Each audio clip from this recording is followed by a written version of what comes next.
direction. Now, I assume, in this case, the current is flowing along one direction, all right?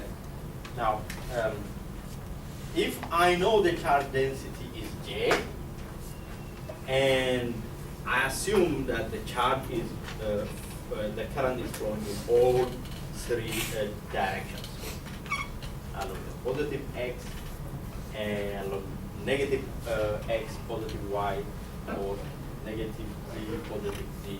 In other words, assume that I have a current flow from the center outward.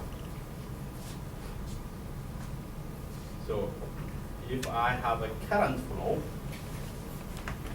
in certain conductor, that is like that. So let's say that's the direction of the current flow.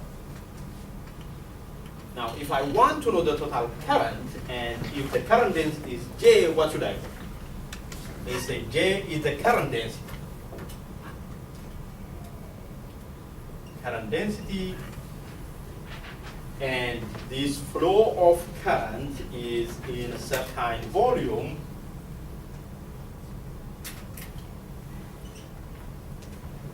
All right?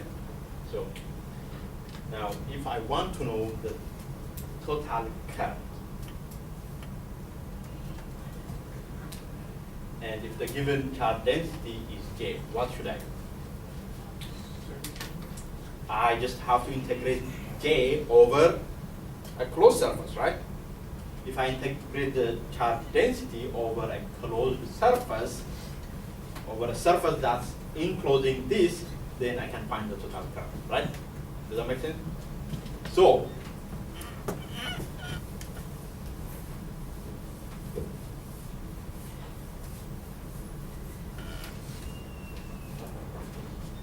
all I have to do for any kind of current flow, all I have to do is find the total current is just, I have to integrate the current density over a closed surface. So total current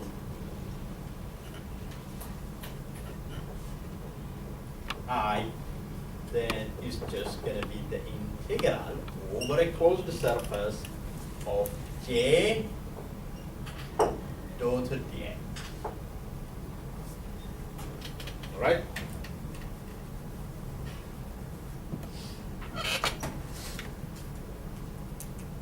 From the divergence theorem, what do I know about integral of a vector or a closed surface? It's equal to E over the volume of the divergence of J E tau.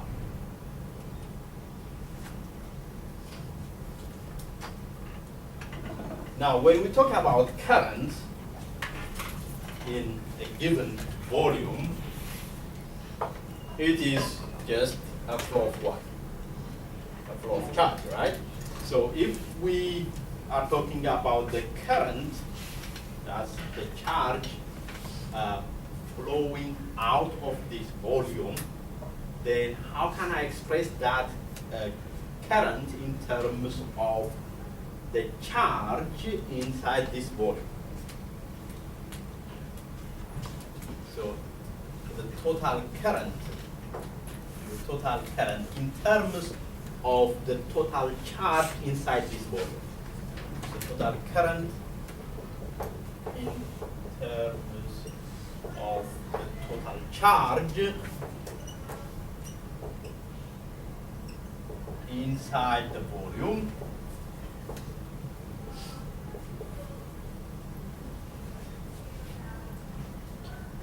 Let's say at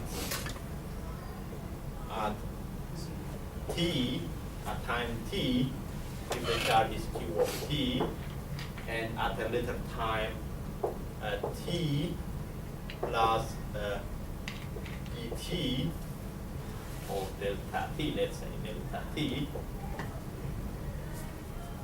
This t, that's the charge. At t plus delta t, inside the volume, inside this volume at time t, we have a charge q of t. At a later time t plus dt, let's say we have a charge q of t plus delta t. All right. We know that current is defined as the rate of change of charge, right? So I, then how can I write it? dq by dt, or in the limit as delta t goes to 0 of q of t plus dt minus q of t over delta t, right? That's how we define the current. Or basically, this means dq by dt. But now remember, current flowing outward means the charge is decreasing, right? Inside this volume, the charge is decreasing. So this is going to be smaller than this, right? Since that's going to be negative, and we are talking about the magnitude of the current here, so I have to put a minus sign here. Does that make sense? So I is going to be just simply dq by dt. So if you equate these two,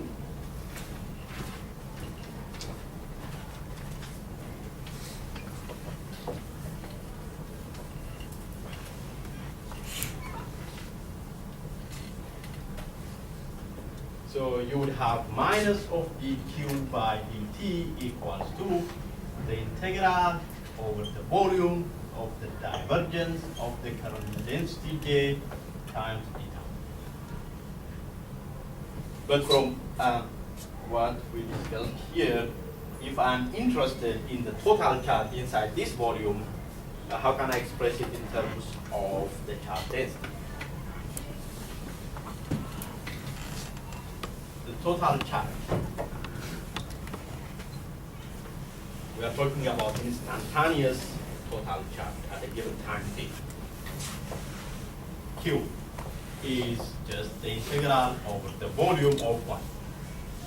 The charge density, which we assume here now, since we are talking about currents, we assume the charge to be also a function of time t and the d. So dq by dt then is going to be d by dt of the integral of r t d tau.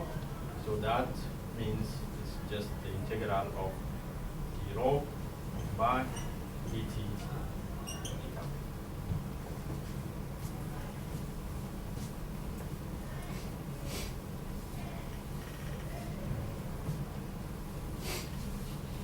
So if you equate these two, what you get?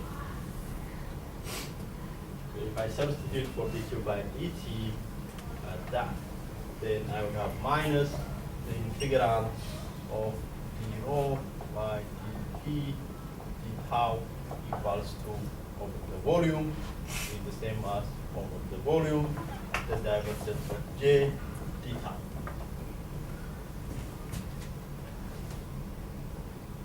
So from this you find the divergence of j equals to minus 0 by dt.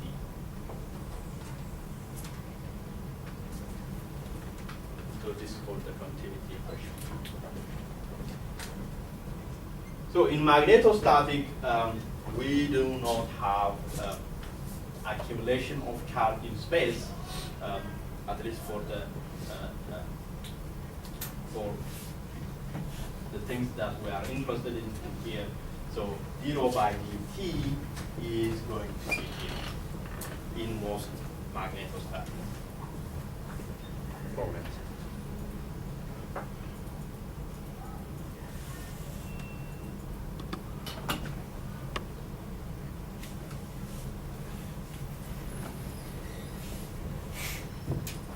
Okay, by the way here, since I I'm differentiating Q with respect to time. That's how we define current. So when I do it inside the integral, it should be, instead of d by dt, it has to be partial. D by dt means you have to also differentiate r with respect to time. That's not what we want to do. So this partial rho, partial t.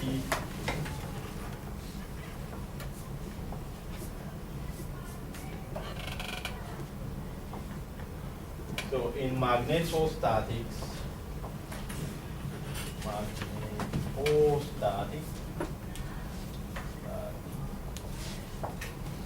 0 by dt equals to 0, and we have the divergence of J equals to 0, and this means the current is steady, which doesn't change with time. So in that case, we can find the magnetic field of any current distribution using what's called the Biot-Savart law. The Biot-Savart law gives you the magnetic field in terms of the current densities. So if it's just a line current, you can use this one. Mu naught over 4 pi.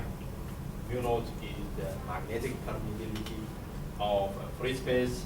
In the next chapter, when we deal with magnetic field in matter, mu naught changes, for different materials that are magnetically susceptible. Mu naught has a different value. Mu naught becomes mu. So this is the integral of I crossed with R minus R prime over the magnitude of R minus R prime cubed L prime. That's for a line current.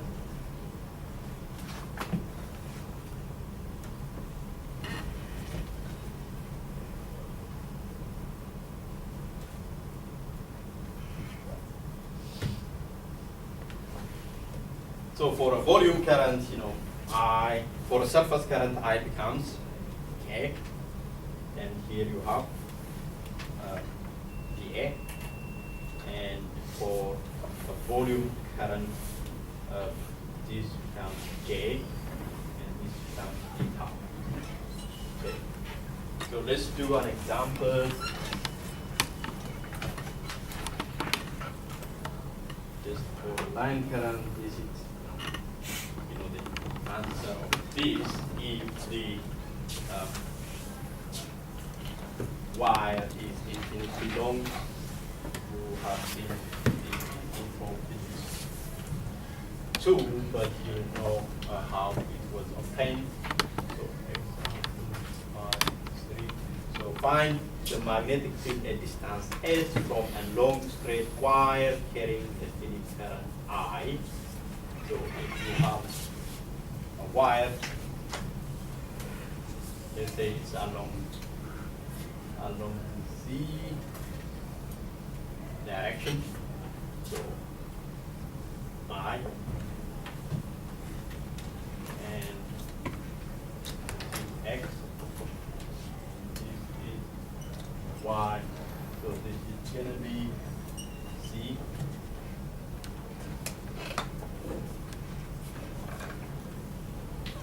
So we are interested in finding the magnetic field at a distance S from this wire.